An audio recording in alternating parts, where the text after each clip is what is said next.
So hello class, today we will see about what is the research. आज हम लोग देखेंगे कि रिसर्च होता क्या है basically. So this is very you can say that initial phase of research, because research अपने आप में बहुत ज़्यादा डीप है, बहुत ज़्यादा वास्ट है. सो क्या होता है कि रिसर्च आप देखें तो यदि as a subject it is just like ocean. ठीक है, सो दिस इज़ ओनली आप बोल सकते हैं एक इंट्रोडक्शन टाइप है. ठीक है, जहाँ पे हम थोड़ा सा रिसर्च को समझेंगे, उसकी कैरेक्टरिस्टिक्स को देखेंगे, देन उसके टाइप्स ऑफ रिसर्च को देखेंगे.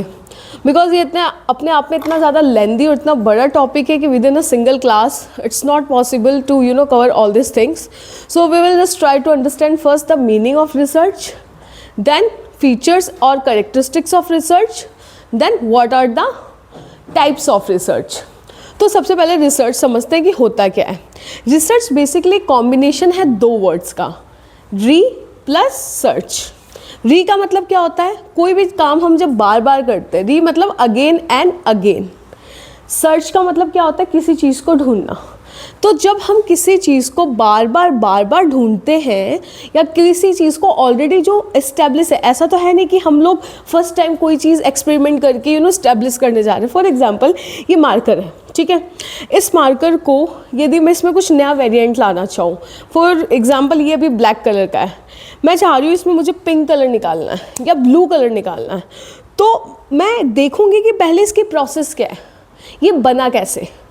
ठीक है, तो मुझे उसके लिए क्या करना पड़ेगा, रिसर्च. इट मीन्स मुझे देखना पड़ेगा, इसकी पूरी प्रोसेस के साथ गो थ्रू होना पड़ेगा कि कैसे इसे बना, कैसे इसकी कलर डिसाइड हुआ, कौन कौन से केमिकल्स इसके अंदर मिलाए गए जिससे ये इंक प्रिपेयर हुई, दैन इसकी पैकेजिंग कैसे हुई, कौन सी कंपनी बनाती है, and if I just want to change the colour so मुझे क्या क्या करना पड़ेगा. ठीक है, तो इसके लिए मैं क्या कर रही हूँ, बहुत सारा डेटा कलेक्ट कर रही हूँ, इन्फॉर्मेशन कलेक्ट कर रही हूँ. ठीक है, पास्ट में क्या हो चुका है वो जानने की कोशिश कर रही हूँ, और उसके बेसिस पे मैं अपने नए प्रोडक्ट को या फिर जो चेंज लाना चाहूँगी वो यहाँ पे इंश्योर करूँगी. सो बेसिकली रिसर्च आपका ये बताता है कि हम ऑलरेडी इस्टेब्लिश चीज़ों को बार बार देखते हैं, बार बार पढ़ते हैं, फिर उसमें से ये देखते हैं कि क्या अभी तक नहीं हुआ है, मतलब which is not discovered yet. So research का मतलब यही है, it's a voice of knowledge. ठीक है, या फिर ऐसी कोई स्टडी जिसे हम बार बार कर करके एक नया प्रॉब्लम आइडेंटिफाई करते हैं, then we will try to solve that problem.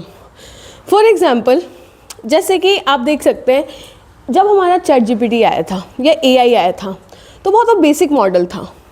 आज सिचुएशन देखेंगे तो बहुत सारे AI के अपडेटेड मॉडल्स अवेलेबल हैं. जनरेटिव AI एक अपने आप में एक नया सेगमेंट बन गया.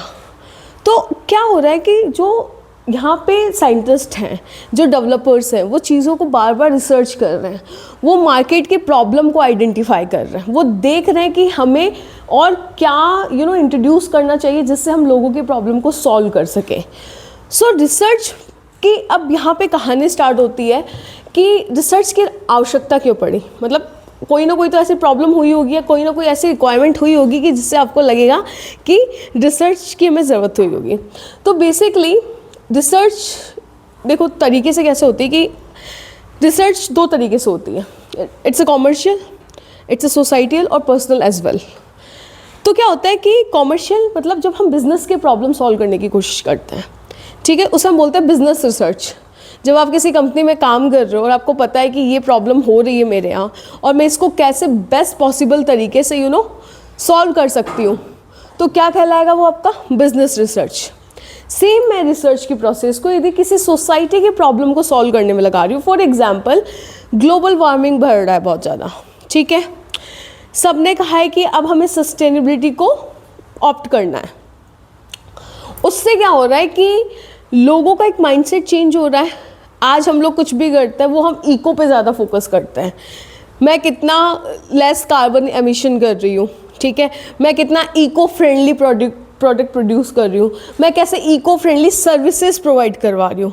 सो यहाँ पे हम क्या कर रहे हैं, एक सोसाइटी की प्रॉब्लम जो ग्लोबल वार्मिंग है या फिर पॉल्यूशन है या फिर जिससे हमारी अर्थ को प्रॉब्लम हो रहा है, उन सब चीज़ों को हम क्या कर रहे हैं, मिटिगेट करने की कोशिश कर रहे हैं.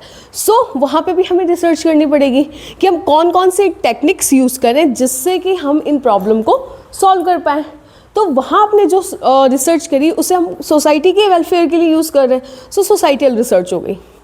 देन आती है आपकी एक इंडिविजुअल रिसर्च। ठीक है, ये मैं आपको एक बहुत ब्रॉड तरीके से पढ़ा रही हूँ, लेकिन जब हम इसके टाइप्स देखेंगे तो बहुत डिफरेंट टाइप की, मल्टीपल टाइप्स की रिसर्च है। इंडिविजुअल रिसर्च में क्या होता है कि जैसे एज ए PhD स्टूडेंट आप कोई टॉपिक लेते हैं, ये टॉपिक किसी भी एरिया से रिलेटेड हो सकता है, based on your interest, based on your supervisor advice और वॉट एवर यू वॉन्ट।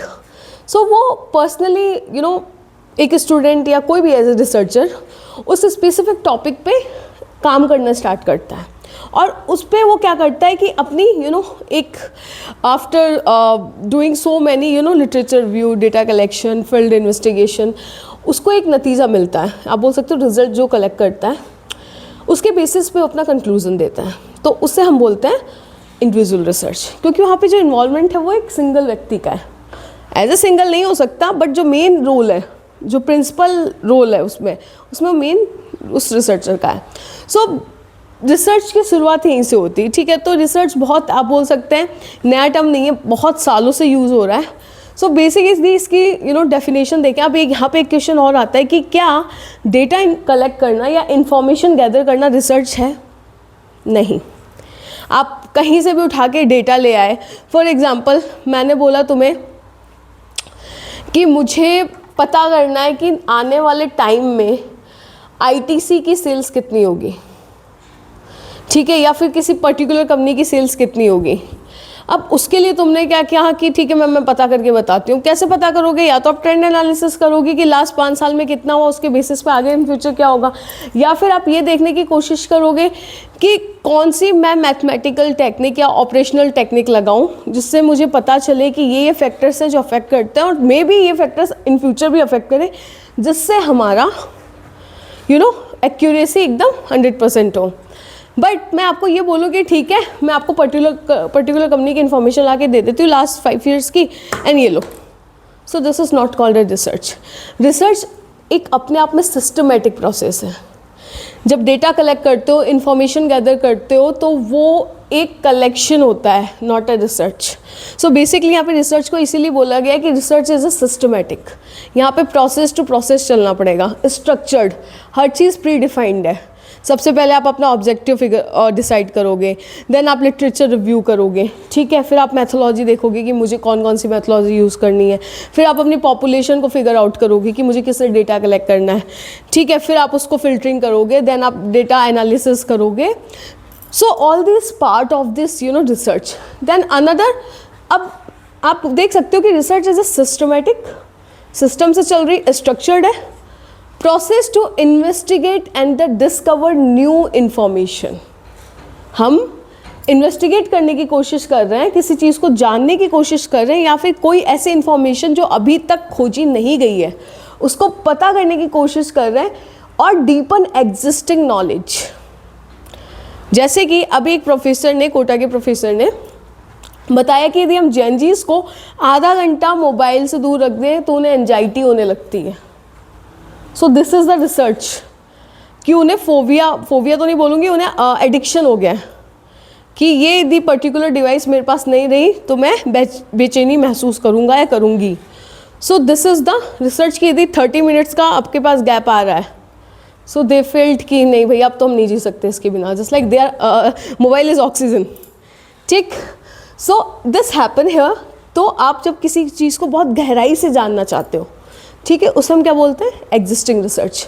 अब इसमें अंदर क्या क्या आता है? सबसे पहले आप डेटा इकट्ठा करते हो, आप सारा इन्फॉर्मेशन कलेक्ट करोगे, उसको एनालाइज करोगे, एंड उसके बेसिस पे आप कंक्लूजन निकालोगे। क्योंकि हम क्या करते हैं रिसर्च के अंदर, कुछ क्वेश्चंस, कुछ हाइपोथेसिस और कुछ आप बोल सकते हो स्टेटमेंट बनाते हैं, जिनको हम तो या प्रूव करेंगे या फिर हम उसे रिजेक्ट करेंगे, एक्सेप्ट और रिजेक्ट। जिसे जो हाइपोथेसिस क्या होती है, एक फिनोमिना होता है, ये हम या तो एक्सेप्ट करते हैं या रिजेक्ट करते हैं, और किसी पर्टिकुलर प्रॉब्लम को सॉल्व करने की कोशिश करते हैं। तो बेसिकली रिसर्च को यदि हम बहुत लेमन लैंग्वेज में समझें तो ये होती है, ठीक है।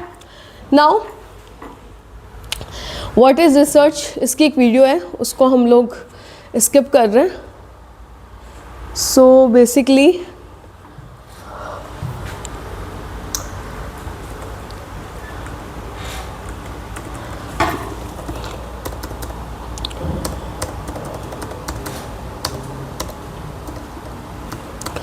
सो यहाँ पे हम लोग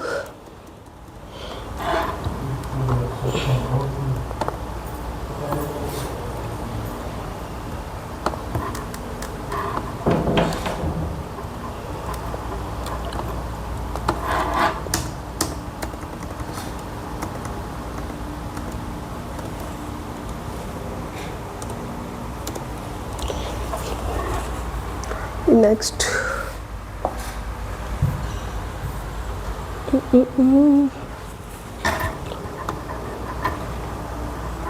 एस्केप की दबा के बाहर निकलना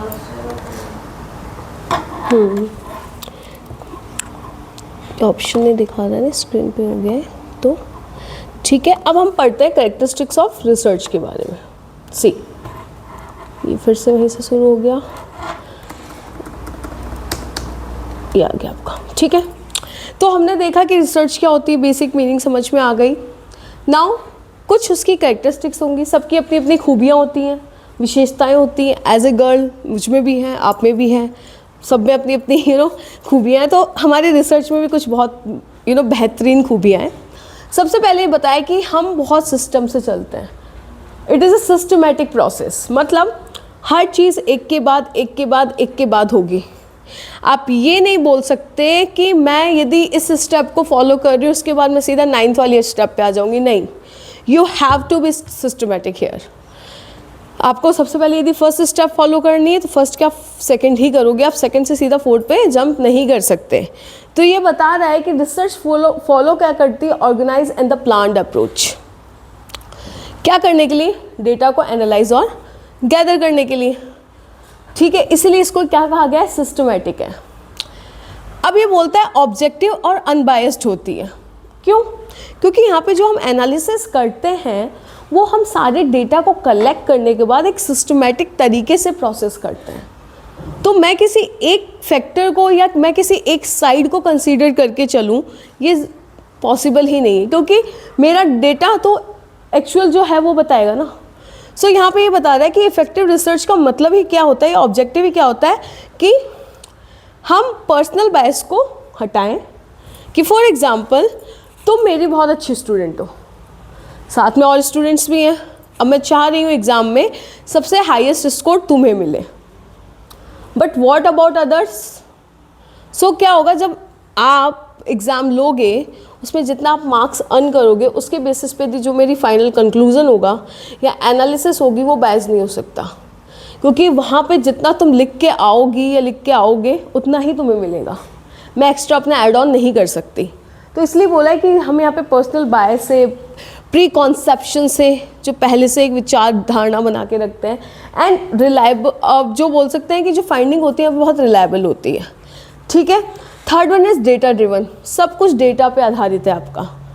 जस्ट लाइक हम सिर्फ डेटा पे रिलाय करते हैं, हमें यदि कुछ मिल रहा है, यदि हम कोई सर्वे कर रहे हैं, एक्सपेरिमेंट कर रहे हैं, कुछ भी कर रहे हैं, सबके लिए हमें डेटा चाहिए। हम उसी के बेसिस पे अपनी फाइंडिंग्स, अपने कंक्लूजन, अपनी एनालिसिस को डिफाइन करेंगे। रेप्लिकेबल एंड ट्रांसपेरेंट, क्यों? रिसर्च मेथड अब डॉक्यूमेंटेड होते हैं and can be replicated to verify the result. Now fifth one is the contribution to the knowledge. अब आपने ऑलरेडी क्या करा है कि नई थ्योरीज, नई फाइंडिंग्स को फिगर आउट किया है, तो जो आपकी एग्जिस्टिंग नॉलेज है उसमें आप क्या कर रहे हो, कंट्रीब्यूशन कर रहे हो, ठीक है। कि फॉर एग्जांपल यदि आज तक ये जो मार्कर था ये ब्लैक कलर में अवेलेबल था, आज के बाद मैंने रिसर्च करके इसको ग्रीन कलर में भी अवेलेबल करवा दिया। सो दिस इज़ माई रिसर्च कि सर आप अब ग्रीन से, ब्लैक से नहीं, सिर्फ ग्रीन से भी लिख सकते हो, ठीक है। तो यही बोल रहा है कि आपके जो अनकवरिंग ट्रेंड्स थे, जो आपको पता ही नहीं है, आप वो चीज़ें, प्रैक्टिकल सॉल्यूशन ये सब लेके आ सकते हो। नाउ अब हम कुछ देखते हैं इसके टाइप्स के बारे में। आज हम इतना ही रखेंगे बिकॉज बहुत लेंदी हो जाएगा, ये अपने आप में बहुत एक सिंगल बहुत बड़े टॉपिक है। तो सबसे पहले हम इसको थोड़ा सा ओवरव्यू ले लेते हैं कि रिसर्च होती क्या है, देन फिर एक एक पार्ट को हम बहुत डीप में पढ़ेंगे। तो यदि हम टाइप की बात करें तो सबसे पहले यदि मैं रिसर्च की बात करूँ कि तो रिसर्च क्या है, यदि देखो रिसर्च को मेजरली यहाँ पे कितने टाइप में बताया गया है, 5 टाइप में। आप पर्पज़ के अकॉर्डिंग डिवाइड कर दीजिए, आप टाइम फ्रेम के अकॉर्डिंग डिवाइड कर दीजिए, आप मैथोलॉजी हो गया, अप्रोच और डिज़ाइन के बेसिस पे और नेचर ऑफ रिजल्ट के बेसिस पे, ठीक है। तो अब ये क्या बोल रहा है, बाय पर्पस की यदि बात करूँ तो इसने बोला कि सबसे पहले बेसिक और प्योर रिसर्च होती है। ये रिसर्च क्या होती है, जब हम नॉलेज को एक्सपेंड करना चाहते हैं। ऑलरेडी कोई थ्योरी मार्केट में है लेकिन मैं उसका एक्सटेंडेड थ्योरी लेके आना चाह रही हूँ, तब मैं कौन सी रिसर्च अप्लाई करती हूँ, प्योर रिसर्च। अप्लाइड रिसर्च क्या होती है कि जब हम रियल वर्ल्ड की प्रॉब्लम को सॉल्व करते हैं, जैसे कोविड आया था, कोविड के टाइम पे जो वैक्सीन्स डेवलप हो रही थी वो अप्लाइड रिसर्च थी, क्योंकि current market problem, current societal problem थी हमारे कोविड को मिटिगेट करना, ठीक है। सेकंड आता है टाइम फ्रेम के अकॉर्डिंग। टाइम फ्रेम के अकॉर्डिंग दो प्रकार की होती है, क्रॉस सेक्शनल और लॉन्गिट्यूडनल। क्रॉस सेक्शनल में क्या होता है कि आपका जो डेटा होता है एक सिंगल पॉइंट इन टाइम में कलेक्ट होता है। मतलब मैं कोई रिसर्च कर रही हूँ तो मैंने उसका जो डेटा है वो आज के दिन में या सिर्फ एक महीने के अंदर कलेक्ट कर लिया है और मैं उस पर अपनी स्टडी करूँगी। बट जो लॉन्गिट्यूडनल होता है वो चलता रहता है, एक साइक्लिक पीरियड, और आप बोल सकते हो कि रैपिडली कलेक्ट होता रहता है। मतलब 6 महीने का एक प्रॉपर साइकिल है, तो एक महीने में किया, फिर दूसरे महीने, फिर तीसरे महीने में, एक ड्यूरेशन इसका लंबा होता है। थर्ड इज मेथोलॉजी के बेसिस पे रिसर्च को क्या बोला है, क्वांटिटेटिव रिसर्च होती है। क्वांटिटेटिव रिसर्च क्या होती है कि जहाँ पे हम लोग न्यूमेरिकल डेटा यूज़ करते हैं एनालिसिस के लिए, ठीक है। जहाँ पे आप सर्वे करते हो, ठीक है, आपके पास बहुत सारे गूगल फॉर्म्स आते होंगे या फिर लोग आपके ओपिनियन जानने होते हैं, फिर वो टिक मार करके क्वेश्चन MCQ स्टेप लेके जाते हैं या आपके लिकर्ट स्किल पे क्वेश्चंस भराते हैं और उसके बेसिस पे जो एनालिसिस करते हैं उन्हें हम क्या बोलते हैं, क्वांटिटेटिव रिसर्च। क्वालिटेटिव के अंदर क्या होता है, क्वालिटेटिव में हम डेटा नहीं यूज़ करते हैं, हम यहाँ पे लोगों के पैटर्न्स को, बिहेवियर्स को, उनके लाइक डिसलाइक्स ये सब चीज़ लेते हैं, जैसे उनका ओपिनियन क्या है, एक्सपीरियंस क्या है, फिर उसकी हम कोडिंग डिकोडिंग करते हैं with help of the different softwares. उसके बेसिस पे फिर हम अपना क्या देते हैं, कंक्लूजन देते हैं। देन मिक्स मेथड, जब हम इन दोनों को कंबाइन करके रिसर्च करते हैं तो कौन सी कहलाती है, mix method research. Fourth one is design के बेसिस पे। डिस्क्रिप्टिव रिसर्च क्या होती है कि वो एक प्रॉपर पॉपुलेशन के यहाँ पे क्या मतलब है, जिस सेगमेंट पे, जिन लोगों पे मैं रिसर्च करने वाली हूँ, सैंपल उनमें से कुछ निकालूंगी।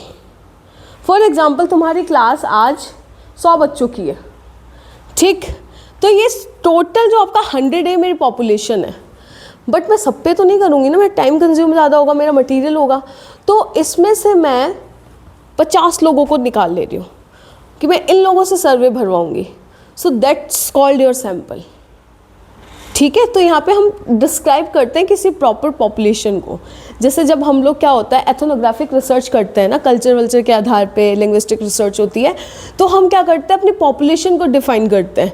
जैसे कोई आदिवासी समूह है, ग्रुप है, तो हम बताएंगे कि हम इस प्रॉपर पॉपुलेशन को क्यों कंसिडर कर रहे हैं। या फिर मैंने फॉर एग्जांपल जेन जीज पे किया रिसर्च, तो मैंने इसी पॉपुलेशन को क्यों लिया, उसके बारे में प्रॉपर मैं यहाँ डिटेलिंग करूँगी। एक्सप्लोरेटरी रिसर्च क्या बोलते हैं, जहाँ पे हम नई प्रॉब्लम को क्या करते हैं, फिगर आउट करते हैं। नाउ नेचर ऑफ रिजल्ट क्या होता है, एम्पेरिकल में क्या होता है कि एम्पेरिकल रिसर्च ये होती है जो आपके ऑब्जर्वेशन और एक्सपीरियंस के बेस पे होती है, ठीक है। और जो थियोरेटिकल रिसर्च होती है, यहाँ पे आप ऑलरेडी इस्टेब्लिश थ्योरीज को यूज़ करते हो और उनमें जो बताया गया है कि आपको ये आइटम्स, ये फैक्टर्स, ये एलिमेंट्स अफेक्ट करते हैं, उनको अपनी रिसर्च में अप्लाई करते हो और एनालाइज करते हो, तो उससे आपको एक जो स्पेसिफिक रिजल्ट मिलता है उसे हम बोलते हैं theoretical research. So basically in short, different type, different goals and और पर्पस इज नॉलेज। तो रिसर्च इज जस्ट अबाउट, ये बहुत आप बोल सकते हो एक बेसिक इंट्रोडक्शन था रिसर्च का। रिसर्च अपने आप में बहुत वास्ट है, हम इसको समझेंगे, इसके इंपॉर्टेंस क्या होता है, एडवांटेज क्या होते हैं और पर्पस क्या है, देन फिर हम एक एक रिसर्च को इन डेप्थ में समझेंगे। सो फिलहाल आज के लिए इतना ही, थैंक यू।